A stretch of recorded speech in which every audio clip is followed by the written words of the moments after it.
Sí, dígame. Buenos días, almirante. Soy Santonja. La Brigada Regional de la Policía Social ha detenido a los máximos dirigentes de comisiones obreras. Llame al coronel Blasco de mi parte y al ministro de Gobernación. Y díganle que no quiero nada en la prensa hasta pasado mañana. Los detenidos son los responsables de la mayoría de las revueltas obreras y estudiantiles. 10 hombres en total. Marcelino Camacho, Nicolás Sartorius... Coronel. Estaré encantado de conocer el nombre de todos ellos el lunes cuando nos veamos en Presidencia. Que tenga buen fin de semana. Entendido, almirante. A sus órdenes. El 20 de diciembre de 1973, 10 dirigentes de comisiones obreras se sientan en el banquillo de los acusados. Se enfrentan a penas que oscilan entre los 12 y los 20 años de cárcel por un delito de asociación ilícita y por ser los dirigentes de una organización ilegal, en el que fue el proceso más famoso de todo el franquismo, el 1001.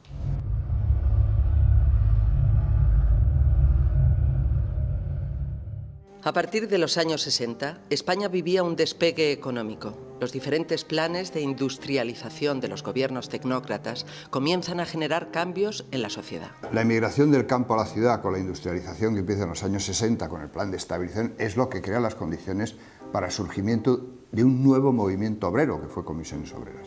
Gente joven que no estaba machacada por los recuerdos de la guerra, etcétera, que eran hijos de los vencidos, pero había también hijos de los vencedores, es decir, había una mezcla de gente joven que no había sufrido las consecuencias de la represión de después de la guerra. La aparente bonanza económica choca con un aumento de las desigualdades. Las reivindicaciones de los trabajadores van pasando poco a poco de cuestiones laborales, salarios, jornadas de trabajo, a la denuncia política, libertades sindicales y políticas. Los trabajadores no se movilizaban por consignas de los partidos, se movilizaban porque Comisiones Obreras en las empresas, en las fábricas, en las obras, hacía asambleas, discutía con los trabajadores la necesidad de movilizarse por reivindicaciones muy concretas del convenio colectivo, de las reclamaciones salariales, etcétera, y entonces es cuando la gente se movilizaba, no se movilizaba por consignas de partidos. Y en los centros de trabajo, las fábricas, las minas, allí donde las condiciones laborales son más duras, se empiezan a crear comisiones de obreros para hablar con el patrón. Entramos reivindicando mejores salarios, haciendo asambleas, haciendo reuniones, aprovechando esos cargos legales sindicales para hacer otro tipo de cosas, otras fórmulas, otras relaciones con la gente, ¿no? Comisiones Obreras se extiende rápidamente y se convierte en uno de los principales movimientos de oposición desde el interior del Estado al régimen franquista. Llamamos a huelgas generales, hubo un momento en que en Sevilla huelga general de la construcción, huelga de los transportes urbanos, huelga de los panaderos, huelga de las fábricas metalúrgicas en Bilbao, en Madrid, en Gijón, en los centros industriales de toda España. Ese movimiento empezó a tener mucha fuerza. Y uno de los documentos que se conocen de aquella época del Ministerio del Interior decía literalmente que esa organización, como se le deje crecer, va a terminar sumiendo en el caos al régimen. Pero el régimen tiene suficientes medios y poder para que si la combate con eficacia, acabar con ello. A eso se aprestaron. Y para demostrar que nada había cambiado, había que asestar un golpe brutal a la fuerza social en ese momento más movilizada y organizada, la que tenía más capacidad para hacer frente a la dictadura, Comisiones Obreras. Y fueron a por ello y de ahí surgió la persecución hasta detener a la Dirección Nacional de Comisiones Obreras. La Brigada Político-Social, brazo ejecutor del Tribunal de Orden Público, quiere descabezar a las Comisiones Obreras. Y lo consigue el 24 de junio de 1972. Ese día, a las afueras de Madrid, en el convento de los Oblatos de Pozuelo de Alarcón, donde está convocada una reunión clandestina de los máximos dirigentes del sindicato, la policía allí detiene a toda la cúpula en un intento de romper la organización. Bueno, en los años que ocurrieron la detención, el 24 de enero del 72, eran unos años muy difíciles en España. Acababa de ser el estado de excepción del 69, en donde había habido muchísimas revueltas universitarias con motivo del asesinato de Enrique Ruano, que fue el que dio lugar al estado de excepción, que lo dictó Fraga. Y eran unos años en que había habido muchísimas detenciones de comisiones obreras.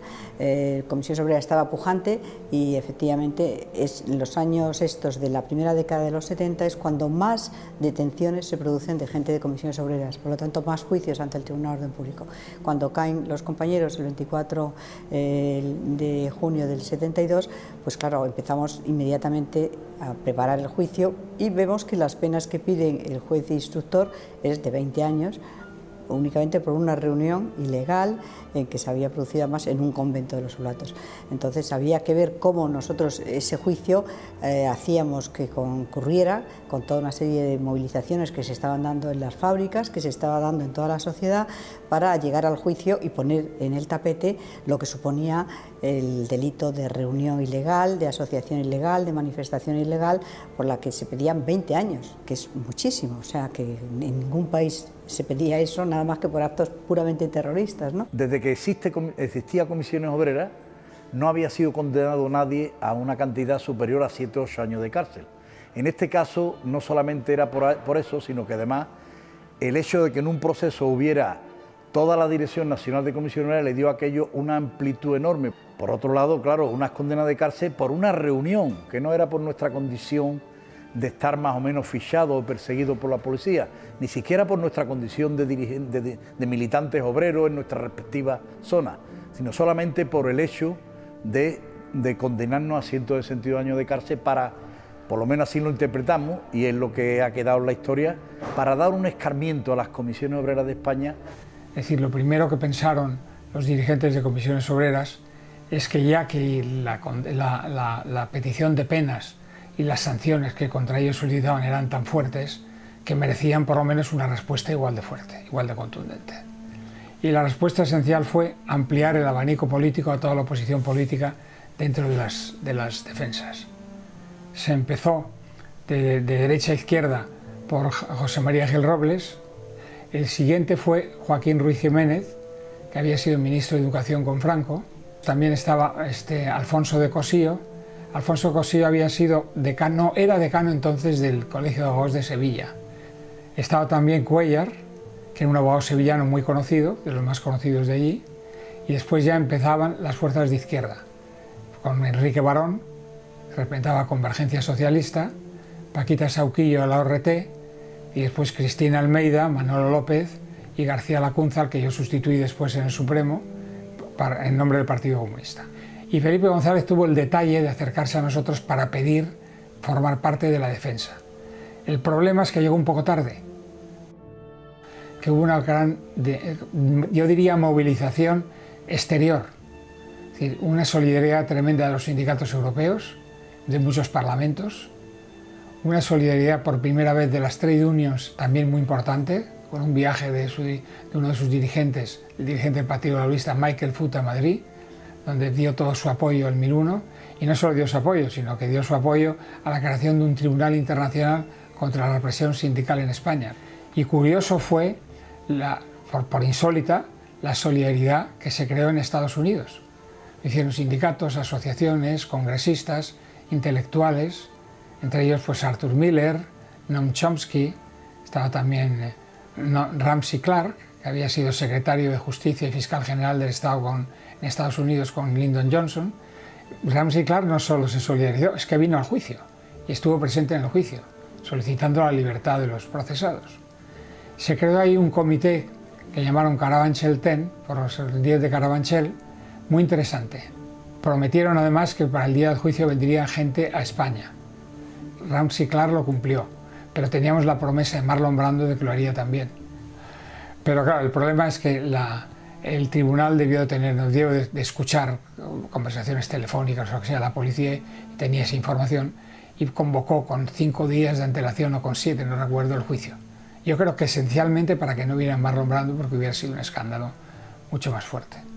Entonces llegamos con muchísima ilusión al juicio, porque era un juicio que no únicamente se defendían a los compañeros de comisiones obreras, que se les pedía penas tan grandes, sino que se ponía en cuestión lo que significaba el Estado represor del franquismo y de la dictadura. Bueno, el juicio 1001 fue un momento muy importante porque sintetizaba la reivindicación de los derechos más elementales de los trabajadores, el derecho, y de los ciudadanos, el derecho a reunirse, el derecho a formar sindicatos libres. Y hay que decir que España, ya bajo el franquismo, pues había firmado los convenios de la OIT, y eso lo habíamos estado defendiendo en orden público, ante el Tribunal de Orden Público, ante los consejos de guerra, durante mucho tiempo, durante años. Y fue, yo diría, la síntesis de todo, por eso fue tan importante. Y luego se añadió otro elemento más, que fue el dramatismo del día.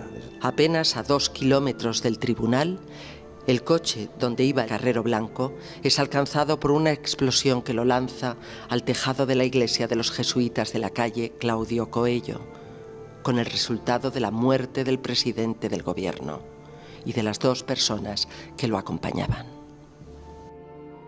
Es decir, empezamos el juicio en las Salesas,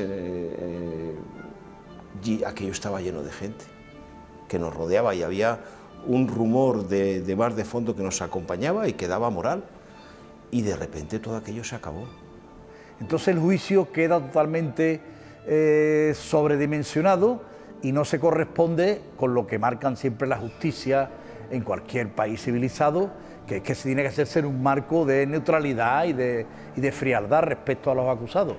Entonces inmediatamente la maquinaria subjetiva que aparece en el juicio es la que en cierta manera a Carrero Blanco se le ha hecho ese acto de terrorismo, porque ese día se están juzgando a los condenados en el proceso 2001, a los militantes de Comisiones Obreras. Las numerosas personas que están reunidas a las puertas del tribunal conocen también la noticia con la consiguiente conmoción y empiezan a ser dispersados por la policía. Todos se niegan a irse, y sobre todo sus mujeres y familiares, hasta que no se les confirma su seguridad. Y pedimos la suspensión, no nos la denegaron, pero sobre todo hubo un momento hasta la hora de comer que fue especialmente difícil, porque algunos provocadores fascistas que quedaron nos empezaron a insultar a todos y empezaron a amenazar ya de muerte a los que estaban procesados. Y la pregunta que nos hacíamos era, bueno, ¿en qué medida las fuerzas de orden público podían ser capaces de garantizar la integridad personal de los que estaban allí? Ante los acontecimientos, los abogados solicitan la suspensión del juicio. La contestación del presidente del tribunal, Mateu, fue: yo no solo no suspendo el juicio, sino que, si por mí fuese, los fusilaría a todos. Lo habíamos pasado mal en nuestra detención, lo habíamos pasado mal en la Dirección de Seguridad, y nosotros estábamos allí de rehenes, allí no veíamos a nadie, nada más que algún funcionario. Y entonces la anécdota, que es como en las películas, de pronto se acerca un capitán de la Policía Nacional, entonces armada, y se presenta, pregunta por Marcelino Camacho, y dice: miren ustedes, señores, vengo en parte del Ministerio del Ejército para decirme que tengo que proteger vuestras vidas. Después de esto, todos se convencen de que el juicio, a partir de ahora, será solo una pantomima. Y pasó por lo que pasó, que el fiscal ya nos había dicho a nosotros, a mí, concreto días antes, me había enseñado la modificación de su acusación, que en vez de 20 años y un día, que era lo más que pedía a Marcelino, a Nicolás, pues dijo que la iba a bajar a 6 años. Nosotros ya sabíamos que si le ponían 6 años podían salir a la calle, porque ya llevaban 1 año y pico más, y encima pues con beneficios y con todo eso podían estar en la calle, aunque recurriéramos al Supremo. Pero en aquella situación el fiscal se cayó como un muerto, ni modificó ni nada, y le cayeron los 20 años y un día que les pedían a casi todo. Entonces aquello fue un golpe terrible. A mí me dijo el Eugenio Herrera, el fiscal a mí me dijo que, me lo dijo después, que tenía preparada una nueva calificación a presentar en el juicio bajando la penalidad. Pero, como llegó por la mañana la noticia de la muerte de Carrero, que ya le dieron orden desde arriba, debió ser Herrero Tejedor, que me parece que era el fiscal general del reino en ese momento, Herrero Tejedor le dio orden de que mantuviera la calificación, por eso fue tan dura. Aparece la muerte como un hecho físico de ETA, y es verdad, pero las motivaciones que hay detrás posiblemente tengan 3 puntos de encuentro. El primero, desactivar al movimiento obrero. El segundo, una vendetta que hay dentro de los sectores reformistas del régimen y ultraístas. Y el tercero, algunos sectores de intereses norteamericanos que en aquel momento están interesados en dar un viraje a España, indagar en ese sentido, a la vez que la muerte de Carrero facilitaba a un sector aperturista del régimen su tránsito hacia la democracia, pero a la vez impedía que aquellos actores reales de la lucha contra la dictadura, que éramos la clase obrera, tuviesen su representación real, que con otro desarrollo del juicio y unas condenas diferentes hubiese sido diferente la transición en España. Y empiezan a cumplir las condenas. El hundimiento moral que supone aquello, especialmente para un preso común, para nosotros pudiera haber hecho también mella, pero no hacía porque éramos conscientes de que estábamos allí por una causa justa y por lo tanto ese era parte del pago que la sociedad franquista nos obligaba a pagar por nuestra, digamos, desvergüenza contestataria. Bueno, por supuesto pasaron a la cárcel y la comunicación nuestra era de 2 tipos. Yo sobre todo me encargaba de 2 cosas. Por un lado, de contarle la vida política, lo que estaba pasando, las movilizaciones, y luego, como decían ellos, Cristina nos trae la vidilla, porque yo le contaba de sus mujeres, les hacía fotos a las mujeres, se las pasaba clandestinamente, le pasábamos la propaganda, incluso ellas se paseaban por atrás de la cárcel, que ellos la podían ver desde una ventana y se daban paseo para que ellos la vieran, porque era gente muy joven. Yo me acuerdo que uno de los que defendía a Paco Acosta, pues su mujer, Luz María, pues tendrían 20 y tantos años y era gente que de repente les cayó un asunto tan sumamente grave como era ser la dirección de Comisiones Obreras, que ya la habían declarado como una filial del Partido Comunista y entonces tenía la misma pena que los grandes dirigentes del Partido Comunista, aunque fueran solo la rama sindical. Tras la desaparición de Carrero Blanco, asume la presidencia del gobierno Carlos Arias Navarro. En su discurso augura alguna apertura del régimen. En este ambiente de tímido aperturismo, los abogados preparan los recursos sobre la sentencia. El objetivo es lograr una disminución de las penas. La vista en el Supremo se fija para el 11 de febrero de 1975. Se inició la vista ante una masiva afluencia de público y con una numerosa presencia internacional de organizaciones sindicales, juristas y parlamentarios. El tribunal rebaja sustancialmente las penas, incluso 4 de ellos quedan en libertad. Nosotros, en el momento en que el Supremo revisa nuestras condenas, nos condena a 2 años, 3 meses y 1 día a los de menor condena, hasta 6 años a los de mayor condena, pero estamos en huelga de hambre ante la inminencia de esa revisión por parte del Supremo y nos sacan directamente de la enfermería a la calle, sin cumplir con lo que es el protocolo de la propia institución penitenciaria, que pasar huellas y demás. Salimos, como estábamos muy delgados después de una huelga de hambre, con las manos agarrándonos los pantalones porque no nos dieron ni el cinto ni nada, nos sacaron en unas grandes bolsas las pertenencias, pero cuando estábamos en la calle.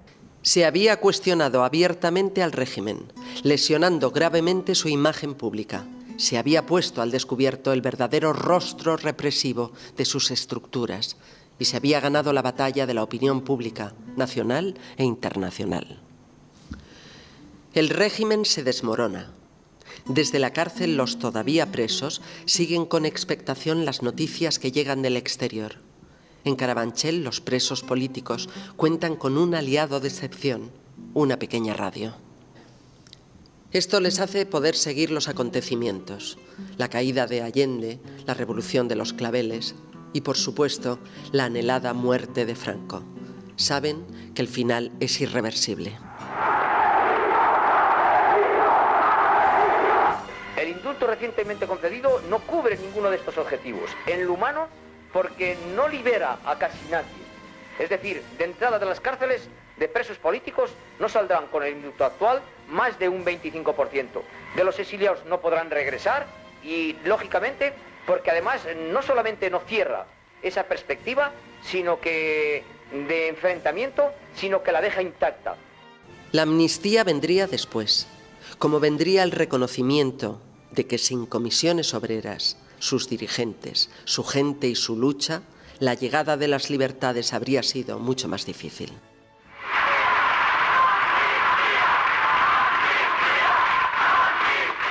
Yo no tengo vivencia del pasado, tengo hambre del futuro. Yo no quiero luchar ayer, quiero hacerlo mañana. No quiero morirme, no me da la gana de morirme porque quiero, en este tiempo de lucha contra el capitalismo, contra la forma popperiana, que es una forma pseudo-fascista, quiero luchar contra esa brutalidad que nos anula como ciudadanos, ¿no? Fue duro, pero valió la pena, porque fue uno de los pasos esenciales para conquistar la libertad sindical en España. Que ellos firmaron la transición, pero nosotros la hicimos en la calle, en los juzgados, en las cárceles, en la fábrica y en todos los sitios. Pero quien trajo la democracia a España son miles y miles y cientos de miles de personas anónimas, que eran las que paraban las fábricas, paraban las obras, hacían manifestaciones en la universidad o en los colegios, es decir, muchísima gente que nunca ha salido en ningún libro de historia, ni saldrá en ningún libro de historia, pero que son los que realmente trajeron la democracia a España, es decir, un sector de la sociedad española, bueno, que muy amplio, que se enfrentó a la dictadura y que hizo inviable que continuara. Esa es la gente realmente meritoria, el anónimo que luchó contra la dictadura.